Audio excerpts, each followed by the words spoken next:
What's up, everybody? It is Codebreaker146 here yet again. We're going to be on today. We got the Royal Rumble 2010 review coming for you here. I got some thoughts on this show. When I went away from watching wrestling, probably around 2009, I purchased this DVD around like mid 2010, right when the Nexus was coming back, and this show kind of got me back into wrestling because I didn't know what was going on. I didn't know exactly who the characters were, or the new characters, I should say. Then I had watched wrestling before, like previously from 05 to like 08, and I just got burnt out of it, and I just didn't know if I was like really passionate about it as I was, as I came and thought out to be, obviously, as you know. But this show kind of got me back with some of these matches they had, and some stuff was interesting there, that's for sure. And I'm going to talk about it right now. But first, I have some announcements to make. 2009 Royal Rumble review will be tomorrow. Then the day after that, we're going to be revealing the YWC entrant numbers. And then probably the day after that will be the 2007 Royal Rumble review. And then we'll do the Royal Rumble reviews the day after, yada, yada, yada. You get the point. It's going to be counting down, and I'm looking forward to it. So, yeah. Let's go ahead and talk about this show, shall we? 30-man Royal Rumble match. Wait, what? Let's reverse this. Let's not go to the Royal Rumble match yet. I don't know what was going there. I just completely had a relapse. I don't know. I have no idea what just happened there, guys. ECW Championship match. Christian versus Ezekiel Jackson. I thought that this match was actually pretty solid, and to be honest, this was Ezekiel Jackson's best recorded match of all time. I mean, Ezekiel Jackson had a very short stint in WWE.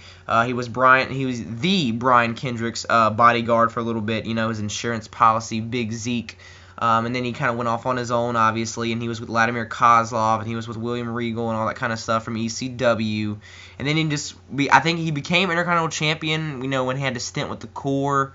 Then he lost it to Cody Rhodes, and he kind of fell off the face of the earth and really didn't even recover or do anything, at all. But he was, at this time, it was the WWE's version of ECW. WWE CW wasn't the original Extreme Championship Wrestling. It wasn't even close, and I mean, but this match was good. This match was like above TV quality match, I should say. And I thought it was a good match that showcased Ezekiel Jackson's strengths. You don't want to have a guy who's like really big and can't, isn't the best worker, you know what I mean? You don't want to have him go in there for 20 minutes and you're going to see right through him, you're going to see his weaknesses. So they did a good job, WWE, of booking this match, and it wasn't the longest match, but it wasn't too short for me. I thought it was just the right length. Christian got the win with the kill switch, but like a month later they would have the last episode of WWE CW, and Ezekiel Jackson would be the last ECW champion in history. Let that sink in. But yeah, not a bad match. Not bad at all. Miz versus M.V.P. for the U.S. Championship. Miz won and beat M.V.P. with like a little roll-up. TV quality match at best. Wasn't that great. Their feud would carry on into the Royal Rumble, and after the match, Miz would win. He would gloat about it. M.V.P. kicked him in the gut. Playmaker. M.V.P. stands tall. There you go. So it added another layer to their feud here at the Royal Rumble. Then we got Sheamus and Randy Orton for the WWE Championship. Going into the night, Cody Rhodes had visited Randy Orton, was like, Ted is going crazy. He's saying he's going to the Royal Rumble and he's going to win it and he's going to beat you. And then Randy Orton was about to go out to the ring, and then Ted DiBiase's like, oh, well, Cody's thinking about beating Sheamus for the championship and after winning the Royal Rumble, and they're trying to, get Randy Orton heated up, you know what I mean? Because in Legacy, you could see that they're starting to dissipate and they're starting to break up. So, I thought it was this match wasn't that great. It's like any Sheamus Randy Orton match. But honestly, I'm going to be honest with you. Their matches that they've had in 2015 were a lot better than this match that they had right here at Royal Rumble 2010 or SummerSlam 2010. Just in my opinion. They never had really any outstanding, wow, oh my god, 5-star classics, but this match was probably one of the worst they've ever had. Sheamus won here, but it was because Cody Rhodes hit Sheamus. Scott Armstrong was like, wait, what a second, wait, what? Hold on a second. He rang the bell after Randy Orton hit the RKO. 1, 2, 3. It would have been, but the referee rang the bell, obviously. And then Randy Orton got pissed. And then he beat up Cody. Ted DiBiase came in there. And then Randy Orton beat up him. He got them both in the corner. Randy Orton turned around, bro kick. And yeah, I thought this was really well done the way they did this. I might have made a little bit of tweaks of how it happened, but man, I thought it was really good the way they broke up Legacy, but the aftermath and what happened at WrestleMania 26 was not good because, man, WrestleMania 26 was a golden opportunity for Ted DiBiase to go over in that triple threat match. Cody Rhodes did not need to go over. He was going to get that dashing Cody Rhodes thing eventually, and he was going to turn into grotesque Cody Rhodes eventually, so Cody Rhodes would have been fine. I think Cody Rhodes would have been golden. There was no need for him to win, but Ted DiBiase would have gave him a signature win at a WrestleMania. Would have got him a win if he pinned Randy Orton and got him a huge boost. I mean, Cody Rhodes has gotten out of the shadow of his dad, okay? But Ted DiBiase had never got out of the shadow of, Ted DiBiase. So, they were trying, and then eventually they try to make him the whole priceless, I can buy anything, just like a spitting image shadow of his dad. Then they turn him, babyface and the DiBiase posse and stuff. And it was just It was a bad deal for Ted DiBiase, and I really felt bad for him and stuff. But going in, I mean, this was well done. You're like, okay, this is going to be interesting between them and Legacy, but it wasn't. Nothing really came out of it in the end, so it's kind of a bust. Then Michelle McCool versus Mickie James for the Women's Championship. Mickie James won really quickly. That's all I want to talk about it. And moving on, Undertaker versus Rey Mysterio for the World Championship.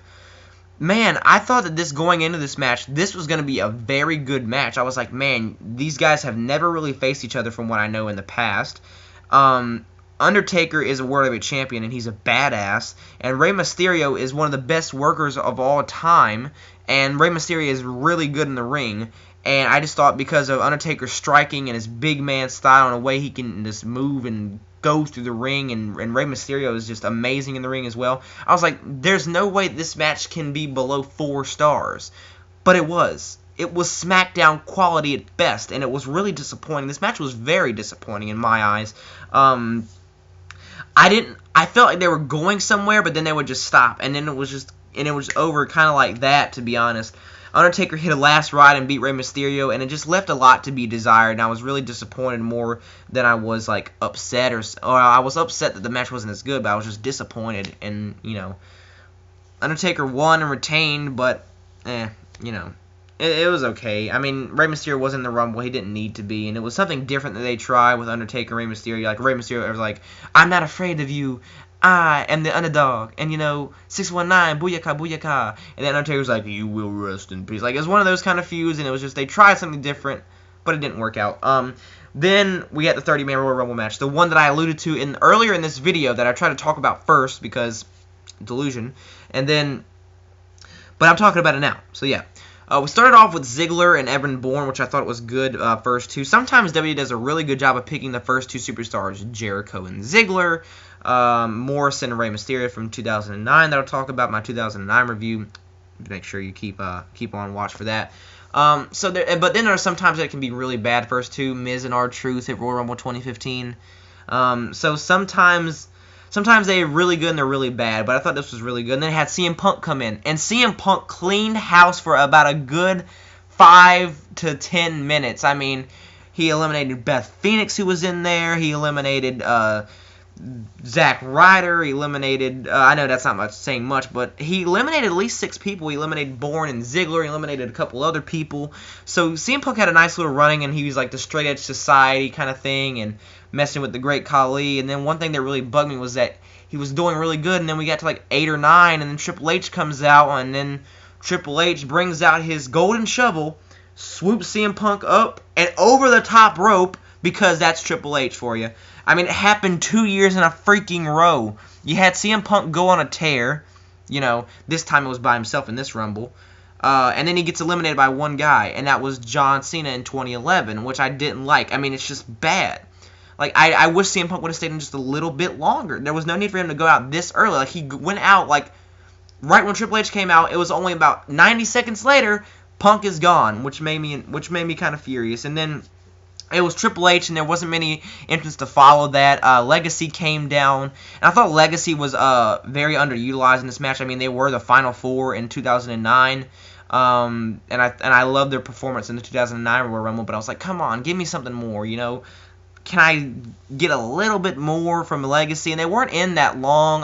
Carlito was in there. You know, he had Morrison, John Morrison, Drew McIntyre, Kane, Matt Hardy, those type of guys. And then Shawn Michaels comes in there, and he super kicks everybody and, you know, throwing people out left and right. And then he super kicks Triple H, and John Cena's in there too. So they were going good. Like, they had some, like, different spots here and there. Then they had Shelton Benjamin, Yoshitatsu, and then, like, the Final Five was really good. You had Swagger, Big Show, Jericho. I know that doesn't sound good, maybe just me saying that, but I remember it was Jericho, Edge freaking returned at the 2010 Royal Rumble when he had that horrible Achilles injury. Edge came back, and I thought it was really good and well done, and I thought his feud with Jericho going into WrestleMania 26 was good as well. So, yeah, I mean, I enjoyed it. I enjoyed this Royal Rumble a lot. There was a lot of suspense back and forth, and I thought that they used their talent precisely, except CM Punk, Legacy, and another one, Kofi Kingston. Kofi Kingston was on fire in 2009 until TLC 2009 when he lost to Randy freaking Orton. You know what? I would have put Orton in the Royal Rumble, and I would have had the Legacy stuff go down there. And then I would have had Kofi face Sheamus, you know, because if we're doing different stuff like Rey and Undertaker, how about we do Kofi and Sheamus and establish Kofi and give him a big pay-per-view match? Not a win, but a pay-per-view match. I always thought Kofi Kingston at least should have been World Heavyweight Champion. I think Kofi's a great talent.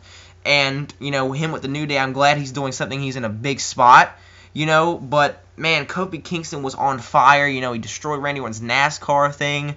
And he was the sole survivor at Survivor Series, and then one bad botch, and then losing to Randy Orton was just not good for his career at all. And then he was just in there for like 2 minutes and got dumped over by John Cena, and I didn't really like that. So there's some people that I wish they were utilized better in this match, and then there's some people that I thought were utilized perfectly. Shawn Michaels, Batista was good, Edge was good, and then John Cena was John Cena.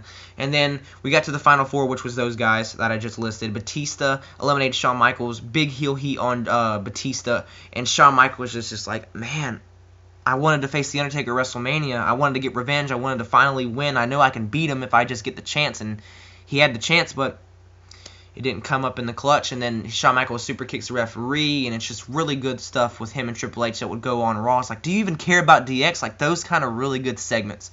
And I thought it was really well done.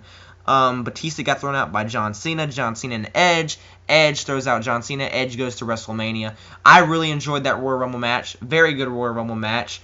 The undercard is okay. They had a lot of matches. Miz and MVP's, TV quality solid. Undertaker vs. Rey Mysterio is just, it's disappointing, but it's not bad.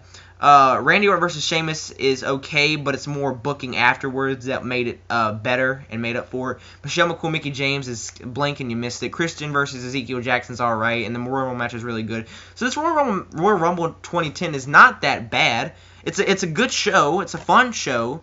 So I don't have any complaints really I had complaints obviously, but I don't have like real big gripes about this. You know what I mean? So yeah, I recommend watching this. If you want to go back and watch some good Royal Rumbles, watch Royal Rumble 2010. Good show.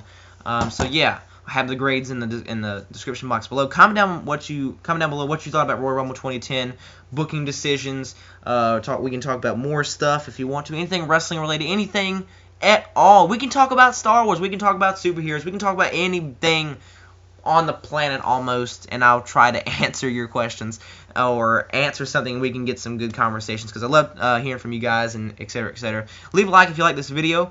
I love seeing the thumbs up thing go. The green, I like seeing the green. I don't really like seeing the red, so bump it up, go for it. Do it right now. It's free. Anyway, see you guys later, and I'll be back tomorrow for my Royal Rumble 2009 review. Deuces.